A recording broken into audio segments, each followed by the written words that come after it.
વીરપુર તાલુકાના રણજીતપુરા ગામમાં તુલસી તળાવ ઓવરફ્લો થયું છે। તળાવની પાળનું ધોવાણ અટકાવવા પ્લાસ્ટિક પાથરવામાં આવ્યું। તુલસી તળાવની દિવાલ તોડી પાણી છોડવામાં આવ્યું। ગામમાં પાણીનું સંકટ ટાળવા માટે વહીવટીતંત્ર દ્વારા પ્રયાસ હાથ ધરાયો।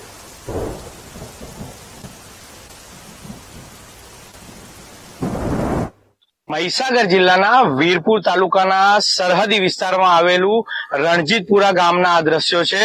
હું આપને સીધા આ દ્રશ્યો બતાવવા માંગીશ કે હાલ જે આપણે ઉપસ્થિત છીએ રણજીતપુરા ગામ ખાતેના તુલસી તળાવ ખાતે કે હાલ જે ભારે વરસાદના કારણે આ જે તળાવ છે તે ઓવરફ્લો થયું હતું અને ગઈકાલે જે રીતે વરસાદી આફતને લઈને જે પાળ હતી જે પાળ ધોવાઈ હતી, જ્યારે વીટીવીના અહેવાલની સીધી અસર જોઈ મામલતદાર વીરપુર સહિત ટીડીઓ અહીંયા પહોંચ્યા હતા અને ક્યાંક ને ક્યાંક આ જે છે ટાટપટ્ટી ઢાંકી અને હાલ જે રીતે આ ધોવાણ છે તે અટકાવવાનો પ્રયત્ન કર્યો હતો। ગ્રામજનોની માંગ હતી કે જો આ તળાવ ઓવરફ્લો થાય તો અરવલ્લી સહિતના જે બાયડ અને જે ખરોડ જે ગામ છે તેઓને ભારે નુકસાન થાય, ખેતીને પણ ભારે નુકસાન થાય।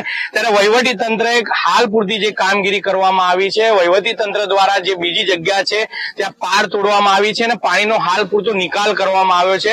ત્યારે રણજીતપુરા ગામના કેટલાક ખેડૂતો આપણી સાથે જોડાયા છે, આપણે એમની સાથે વાત કરીશું। પહેલા તો શું નામ છે તમારું અને આજે શું સમસ્યા સર્જાઈ છે? મારું નામ પટેલ પામીન, રણજીતપુરા ગામ। આ 8 થી 10 એકરમાં જે આપણા ગામમાં તળાવ છે, વધુ વરસાદના કારણે આ પાળ થોડી ધસી પડી છે, ઢસડાઈ ગઈ છે।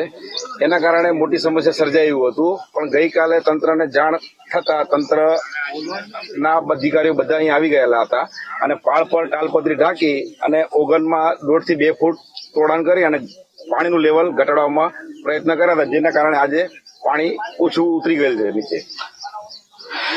જી, હાલ જે રીતે તંત્ર દ્વારા પાર તોડી અને પાણીનો નિકાલ કરવામાં આવ્યો છે, વહેણ બીજી તરફ વાળવામાં આવ્યું છે। બીજા એક ખેડૂત છે, શું નામ છે તમારું, હાલ શું સ્થિતિ અને આ જો તળાવ ફાટે તો કેટલું નુકસાન થાય?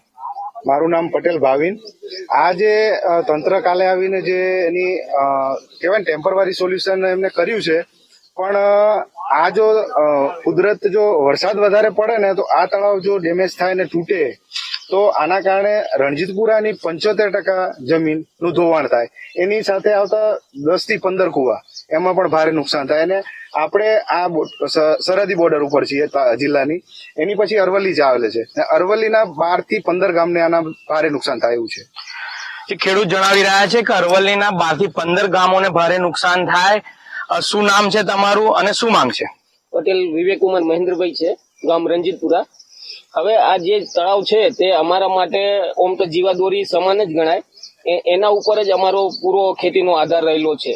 જો એ તળાવની પાળ ધસડાઈ જાય અને કારણસર કદાચ તૂટી જાય અને પાણી બધું નીકળી જાય તો અમારે જે શિયાળુ પાક કરવું છે, જે અમે પાક કરતા હોય એને એ થાય જ નહીં સદંતરે, ને અમારી આર્થિક પરિસ્થિતિ જે છે એ તંત્ર દ્વારા કેવી માંગ છે, કેવા પ્રકારની કામગીરી કરવામાં આવે? તંત્ર દ્વારા અમે તો સીધું એમ જ કહેવા માંગીએ છીએ કે આગળ વોલ બનાવવામાં આવે અને પિંચિંગ કરીને એને કાયદેસર જ જે થતું હોય એ રીતે કરી આપે તો અમારે જે પાણીની સમસ્યા છે એ ભરાય તો એ સમસ્યાનું એ સમાધાન થાય ને જે પાળ ધસડાવાના વારંવાર પ્રશ્ન બને છે એ પણ ના થાય એમ। ગ્રામજનો એક જ માંગ કરી રહ્યા છે કે વહીવટી તંત્ર જે હાલ કામ ચલાવ જે કામગીરી કરી રહી છે એને લઈને સચોટ કામગીરી કરે। આ બીજી તરફ હું આ દ્રશ્ય બતાવવા માંગીશ કે હાલ જે રીતે આ જે તાડપત્રી મૂકવામાં આવી છે, જે વરસાદી પાણીથી જે માટી ધોવાઈ રહી હતી તેને લઈને હાલ જે વહીવટી તંત્ર દ્વારા કામગીરી કરવામાં આવી હતી, પણ માત્ર જે ખેડૂતો છે તે એવું માંગ કરી રહ્યા છે કે જે આ વોલ છે, જે આ માટીની જે આ જે ભાગ છે તે ધસે નહીં, તેના માટે પૂરતી વોલ કરવામાં આવે, પિચિંગ કરવામાં આવે આ સહિતની હાલ માંગ કરી રહ્યા છે। બીજી તરફ જે ખેડૂતો છે તે એવું પણ કહી રહ્યા છે કે અવારનવાર પણ આ માત્ર માટી કામ જ કરવામાં આવે છે, તેને પ્રોપર વહીવટી તંત્ર દ્વારા કામગીરી કરવામાં આવે તો આ ગામ લોકોનો કાયમી રસ્તાનો નિકાલ આવે। વિશાલ પારેખ, વીટીવી ન્યૂઝ, મહીસાગર।